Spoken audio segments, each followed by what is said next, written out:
That's what you're supposed to do, right? I feel like so many garden people on YouTube always have like these really elaborate videos of them making coffee in the morning. I think it's cool.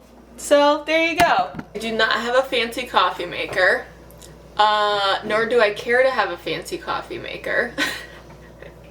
We do have a small espresso machine for when we like to have espresso, but I'm not the kind of garden YouTuber who has fresh cream and all of the romantical things. So yeah, I am making this video this morning because I cannot seem to find the time to finish sowing my seeds, and I need to sow my pepper seeds and some early hardy flowers. So I typically do not make videos while I'm still in my sweats and I'm looking all crazy.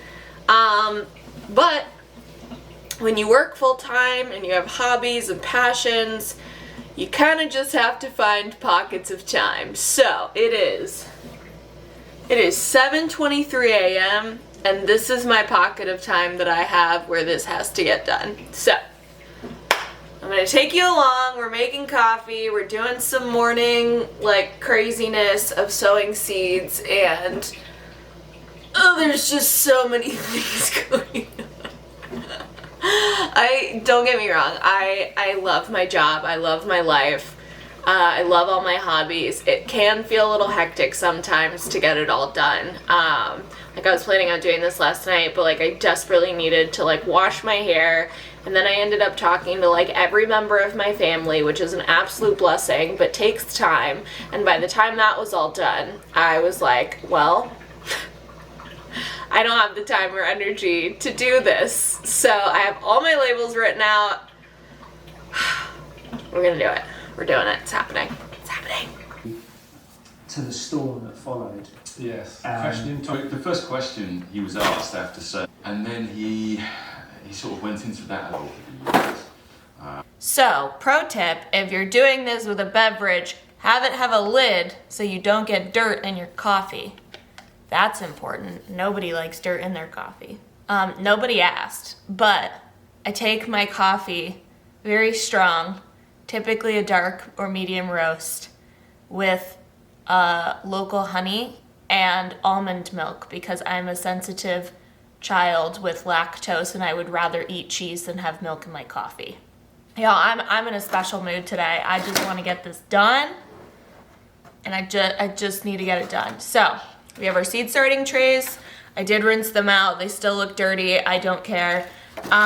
We are going to do a few things. So a few supplies. I have my plant markers. I actually already labeled all of these. So these are all of the peppers that we're about to start. That's a lot of peppers. And I am labeling every single cell, and that's because at some point I will up pot these. They will get too big for this tray, and I will put them in larger pots, and at that point they'll each need their own marker. This is not going to be the year of mystery plants. No more mystery plants. I'm determined. It's probably still going to happen, but it's fine. So we have our trays, we have our markers. I get a pitcher of water because I do this inside my house.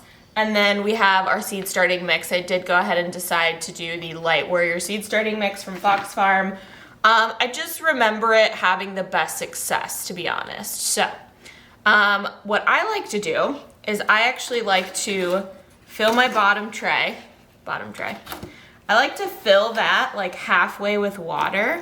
See, and this is why I put a towel down. Y'all, I am a clumsy and kind of messy person.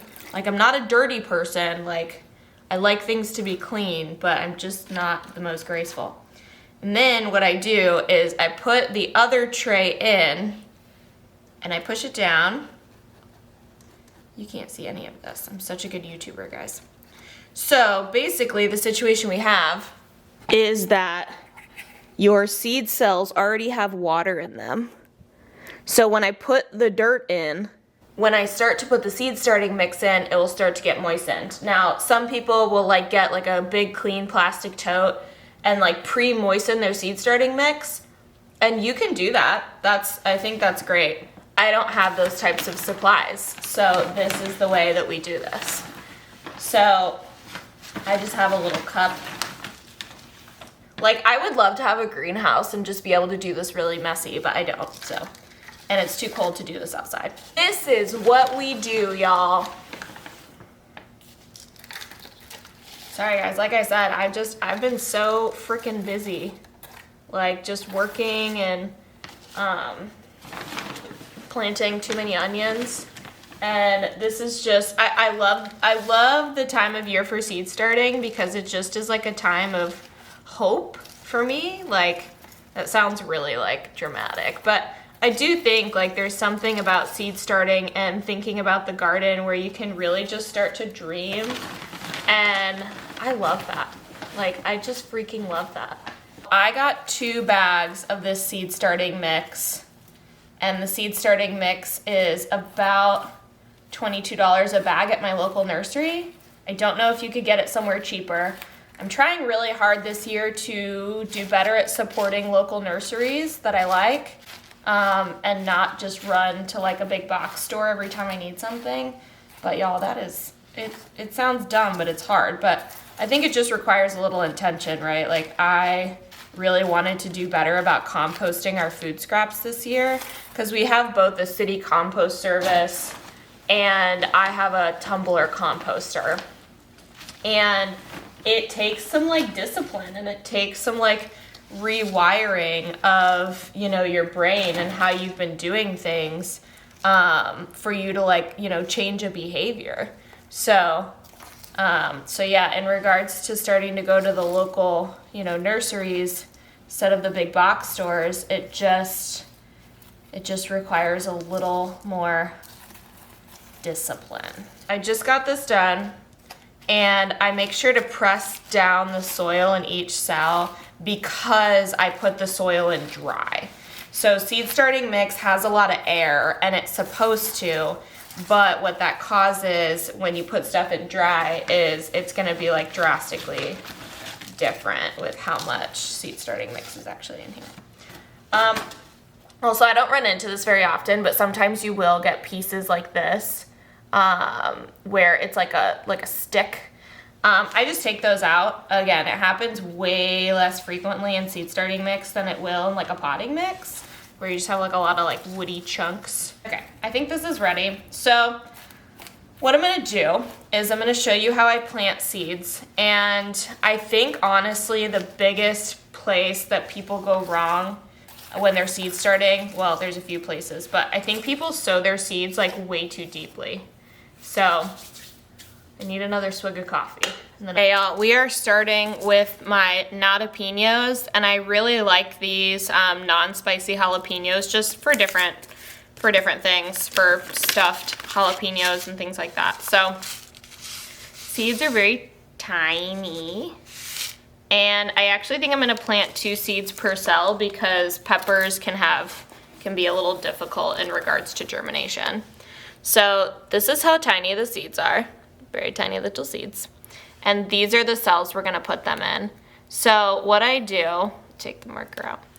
What I do with these is if I'm doing 2 seeds per cell, I will literally take my finger and make like a very tiny little divot. Like just very shallow little divot. And then I take 1 seed, bing. I take another seed, bing. And I very lightly cover them with soil. So the reason that, so people think that they need to like put a seed really deep. You really don't at all actually. Because the rule of thumb, which I think is hard to visualize, is you're supposed to plant the seed twice as deep as it is wide. I like personally can't visualize that. Like that makes no sense to me. So the divot, I guess we could call it the divot method, I don't know. Kind of just shallowly sowing them, I find gives me the best results. Now, the only thing you have to be cautious of when you do it like this is keeping the top of the soil really moist. So what I do, and I'll show you guys at the end of this video, what I do is I actually keep a spray bottle with my seedlings, and I keep the tops really sprayed down. So I keep the bottoms full of water so that the whole cell will have water, but I keep the tops really moist until everything germinates. So I'm gonna get the rest of these peppers sown, and I also have some flowers that I'm sowing. I have to look at my list. I'm so tired. Okay guys, so we have the seed starting set up right here. These are my shelves and my lights. These are all of my tomatoes, and all of my peppers are down there. So you can see I have the lights nice and close to where they're at. Now, the thing that I can't figure out right now is temperature control, because we are in the garage. What I figured out is the garage is approximately 10 degrees warmer than the air outside. I do have heat mats under both of these, both the tomatoes and the peppers. I also have like sheets of this Mylar insulation that I ordered some crappy Velcro from Amazon. So I ordered this crappy Velcro from Amazon and it sucks. So I have to go figure out how to attach. Oh my God, I'm wearing black. I look like a floating head. I have to figure out how to attach this Mylar insulation, because I think that's gonna be like the big game changer for starting my seeds in the garage. For the first couple days, it's like not the end of the world, but this has to be figured out like today. So, I will be going to Home Depot today to find some kind of better Velcro. Honestly, I'm at the point where I'm about to like be a little redneck and like attach it with like duct tape and zip ties. So yeah, I gotta figure that out. That's kind of next on the list of things to figure out with seed starting. But peppers, when you sow peppers, don't be surprised if they take 7 to 10 days to emerge. Getting peppers to germinate can be a little bit difficult. They do require a little bit of heat. I would heavily recommend, even if you're doing peppers inside your house where the temperature's a little bit warmer, heavily recommend getting a heat mat for them. Peppers just like it really warm. So the other thing I'm doing to keep it warm in here is I do have a little space heater. Obviously I don't like love to run that like all the time. I just like to run it, at a certain temperature. So we'll see how this goes. I'm a little nervous, if I'm being honest. I've never not started my seeds like inside my house. It'll be fine, right? Probably not. I don't know. Good morning, guys. It is the next day, and I have something to show you. I moved my seeds back inside. Oh no. So here's what happened. So here's what happened. I went to Home Depot yesterday and had this moment where I was like, okay, Brooke, you have spent $40 on this Mylar and the Velcro and all of this stuff to make this work. And I had to really ask myself how much more money I was going to spend to make something work that clearly was not working, and put my garden season at risk of being delayed, or just like adding more anxiety and frustration into my life. And I had this moment while I was standing in Home Depot with like this package of like hooks in my hand that I thought were gonna solve all my problems. And I was like, this is dumb, I'm bringing them inside. So I came home, I didn't buy it. I did buy something, but it's fine. And I came home and I just moved them inside. And the only reason I'm telling you guys this is like sometimes, I think especially when gardening is a hobby of yours and it's not like your full-time job, right? Sometimes you just don't need to make things more complicated. I was trying to like do them out in the garage just so that they weren't taking up room in the house and they weren't so bright and blah blah blah, all this dumb stuff. When like really at the end of the day, it was causing me so much stress and anxiety, which is not the point of why I garden. I garden because it brings me a lot of joy. And so just like overarching message, if you're like trying to do something either in your garden or with your seeds or just in life, you know, and it's becoming too difficult, that's maybe a sign that you need to change your approach. So the seeds are inside.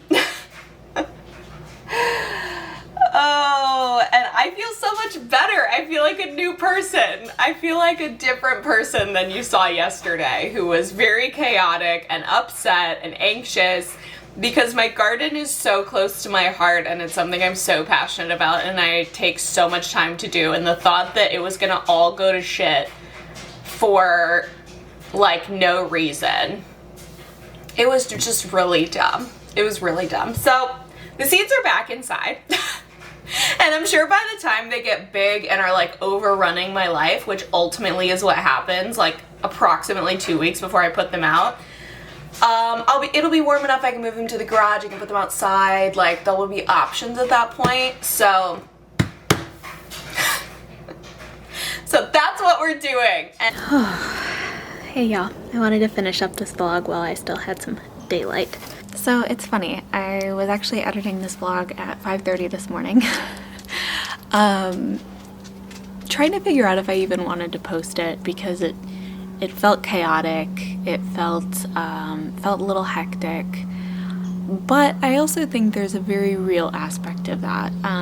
You know, when you have a full-time job and you have passions and hobbies and interests, those take time and it's not wasted time. And I was talking to my uncle last week just about all of these things. Like I had told him the story about the ginger and the turmeric last week and how I made muffins and, you know, we had friends over and I said I feel bad for complaining, right? Like, why am I complaining about all of these like beautiful, wonderful human experiences?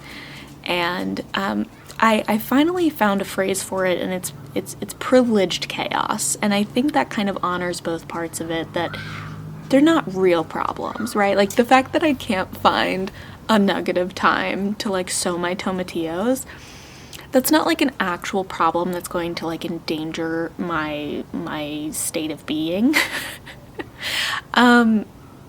But it's chaotic and there's a lot of things going on, and so I'm still gonna post this vlog, obviously, because you're watching this, but really as an encouragement. And if you made it this far throughout the video, I just want you to know that the time that you spend having hobbies and pouring into things that you're passionate about is never wasted time.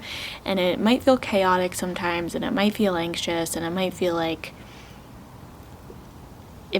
privileged chaos, but I think remembering that it's privileged and that it's happy chaos is really important. So I actually cleared my schedule tonight, so I am not going to be doing anything because I just need a recharge. It's been a busy week, but just all of the encouragement to you, all of you full-time workers who are also pursuing a passion or a hobby or a cause, you know that yes, it's chaos, but it's privileged chaos and it means something and it's worthy of your time. Just make sure you're giving yourself time to recharge and balance that out. So, also I think it's an interesting poetic thing that my tomato seedlings started coming up today.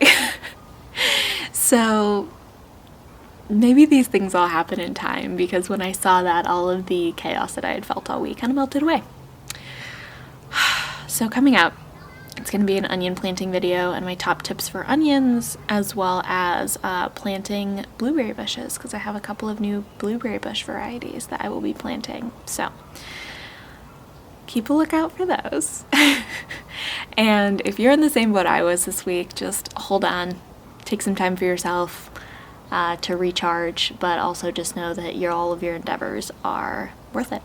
So thanks so much for watching, happy gardening, and we'll see you next time.